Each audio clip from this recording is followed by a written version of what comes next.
Anak dia 5-5 semua 9A. Anak kita 9A juga, Alhamdulillah. 9A berdengung, 9A. Tapi kita bersyukur, Alhamdulillah, pertama sekali Allah Ta'ala bagi saya anak sihat walafiat. Kerana besok Allah tak tanya pun 9A-nya. Kan? Anak ni ujian kadang-kadang, Ustaz, kenapalah suami saya ni, ya Allah? Kenapa? Suami saya, Ustaz, menagih dadah, mak rempit. Suami saya lagi kelab malam, main judi apa semua, kan? Nampak? Adakah saya tak boleh masuk syurga, Ustaz? Saya dapat suami macam ini. Ustaz, isteri saya, ya Allah, kenapa? Isteri saya lari rumah, Ustaz. Dia pergi main dengan laki orang, berlaku.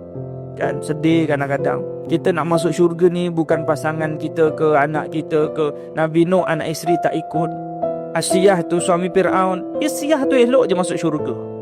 Jadi itu cabaran, ujian. Ada orang jom duha sama-sama, ada orang alang kau nak pergi duha bajet-bajet aja. Kan? Ada orang kadang-kadang cabaran dalam keluarga. Bukannya ada orang kadang-kadang suami dia belanja pergi umrah, untunglah kau suami kau belanja pergi umrah, aku ni memang tak adalah. Kan? Nak belanja minyak motor pun kedekut belajar bahir. Mana ada orang cabaran dia lain-lain. Allah Ta'ala bagi